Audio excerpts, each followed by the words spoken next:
Ontario is taking new steps today in the first stage of restarting the province's economy. Retail stores with separate entrances to the street will be allowed to open their doors this morning. Stores inside malls will remain closed. Businesses like car dealerships and companies that provide in-home services can also reopen. The Ontario government is also making an announcement about schools and daycares this afternoon. Children in the province have been home since mid-March. We'll have live coverage that expected at 1 p.m. Eastern here on CBC News Network. Quebec is also getting set to move ahead with some of its plans. It looks as if Montreal will be able to start reopening as scheduled next Monday. The city has been extremely hard hit by the pandemic, but new numbers show the city has recorded its fewest deaths in more than a month, and fewer COVID-19 patients are being admitted to hospitals. So the Premier says the trend is good, and some businesses in the city can in fact go ahead with the plan to reopen. I'm really happy to announce today that we have the green light to reopen retail businesses in the Montreal region in 1 week as planned.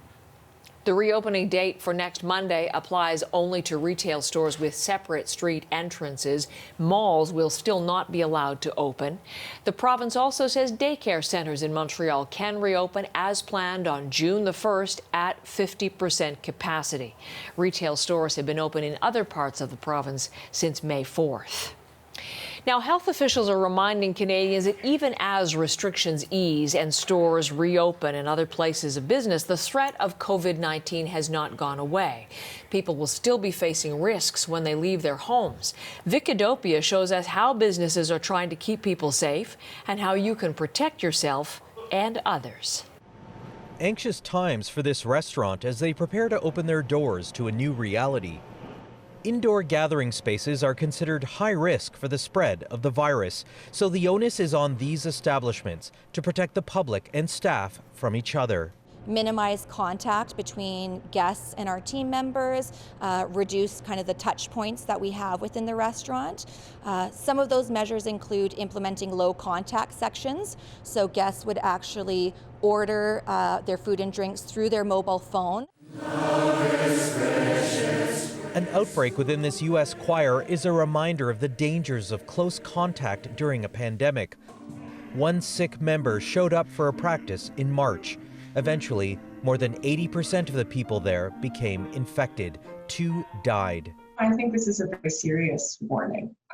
What happened here is pretty remarkable to have that many individuals infected. As more places open up, the precautions people should take have not changed. Good hand hygiene, keeping physical distance, especially indoors, and not forgetting the risk to others. People are hopefully recognizing that minimal symptoms doesn't mean minimal risk of transmission. It just means you don't feel so sick, but that doesn't mean that you may not make other people quite substantially sick. As streets and sidewalks get busier, local governments will have to take unprecedented steps to reduce the risk in public spaces. For example, making it easier for people to bike ride or walk in their commuting. It's a precarious time in this pandemic, as failing to remain vigilant could send everyone back inside. Vicodopia, CBC News, Toronto.